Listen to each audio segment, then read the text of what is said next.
అందరికీ నమస్కారం. నిన్న గౌరవ ఆంధ్రప్రదేశ్ హైకోర్టు వారు ప్రైవేటు విద్యా సంస్థల్లో చదువుతున్న విద్యార్థుల పనిచేస్తున్న సిబ్బంది వివరాలు ఖచ్చితంగా ప్రభుత్వ వెబ్సైట్లో పెట్టాలి అని ఒక స్పష్టమైన తీర్పునివ్వడం జరిగింది. దీనివల్ల రేపటి నుంచి ప్రైవేట్ విద్యా సంస్థల యాజమాన్యం వసూలు చేస్తున్న ఫీజుల వివరాలు, పనిచేస్తున్న సిబ్బందికి ఇచ్చే జీతాలు, పిఎఫ్ మరియు విద్యా అర్హతలు ఇవన్నీ కూడా ప్రభుత్వ వెబ్సైట్లో రాబోతున్నాయి. దీనివల్ల అటు ప్రైవేట్ విద్యా సంస్థలు చదువుతున్న విద్యార్థులకు, పనిచేస్తున్న సిబ్బందికి ఎంతో మేలు జరుగుతుంది. కాబట్టి దీనికోసం మరి గౌరవ ఆంధ్రప్రదేశ్ హైకోర్టు వారికి లక్షల మంది ప్రైవేటు టీచర్లు, లెక్చరర్స్ తరపున మరి మేమందరం కూడా కృతజ్ఞత తెలియజేస్తున్నాం. గత 40 సంవత్సరాల నుంచి ప్రైవేట్ విద్యా సంస్థల యాజమాన్యాలు వేలల్లో, లక్షల్లో ఫీజులు వసూలు చేస్తూ సిబ్బందికి సరైన వేతనాలు ఇవ్వకుండా, పిఎఫ్, ఈఎస్ఐ సదుపాయాలు కల్పించకుండా ఎంతో దోపిడీకి పాల్పడ్డారు.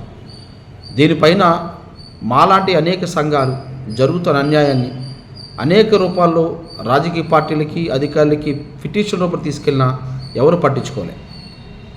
సో ఈ సందర్భంలో తాండవ యోగేష్ అనే ఒక ప్రముఖ అడ్వకేట్ గారు మరి హైకోర్టులో కేసు వేసి దాని మీద ఎంతో పోరాటం చేసి ఎలాంటి మంచి తీర్పుని తీసుకురావడం జరిగింది. దానికి ఆయనకు లక్షల మంది ప్రైవేట్ టీచర్ లెక్చరర్స్ తరపున మేము కృతజ్ఞత తెలియజేస్తున్నాం. త్వరలో ఆయన కూడా కలుస్తాం. సో ఈ సందర్భంగా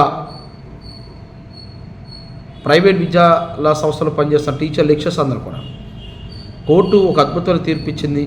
సో రేపటి నుంచి మన వివరాలన్నీ వెబ్సైట్లో పెడతారు అని మనం సంతోషించడంతో పాటుగా ఈ వెబ్సైట్లో కూడా తప్పుడు సమాచారాన్ని, అంటే మనకి ఇచ్చే జీతం ఒకటి, వాళ్ళు చెప్పే వెబ్సైట్లో పెట్టే జీతాలు ఒకటి, వాళ్ళు కలెక్ట్ చేసే ఫీజులు ఒకటి, చెప్పే జీతాలు అన్నీ కూడా తప్పులు తరగలుగా చూసే వ్యవహారం ఖచ్చితంగా చేస్తాం. కాబట్టి దాన్ని కూడా మనం ఎదుర్కోవాలి.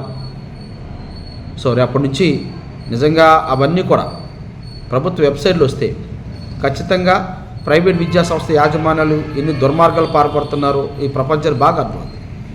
వాస్తవంగా సమాజంలో ఉన్న ప్రజల దగ్గర నుంచి వేలలో లక్షల రూపాయల్లో ఫీజులు తీసుకుంటూ వాళ్ళు ఇష్టం వచ్చినట్టు తీసుకుంటూ అసలు దేనికి ఎంత ఖర్చు పెడుతున్నారో కూడా చెప్పకుండా ఆర్టీఐ నుంచి దూరంగా మరి మాకు సంబంధం లేదని వెళ్ళిపోతున్నారు. కాబట్టి దీని మీద వివరాలు ఇవ్వండి అని ఎన్నోసార్లు మన అధికారులు అడిగాం. ఆ ఫీజులు కలెక్ట్ చేసే ఫీజులు ఎంత, వాళ్ళు ఇచ్చే వేతనాలు ఎంత అని అడిగితే ఎవరు ఇచ్చిన దాఖలాలు లేవు. సో రేపొద్దున గవర్నమెంట్ వెబ్సైట్ పెట్టడం వల్ల నిజంగా మన స్థితిగతులు మెరుగుపడతాయని మనందరం భావిద్దాం.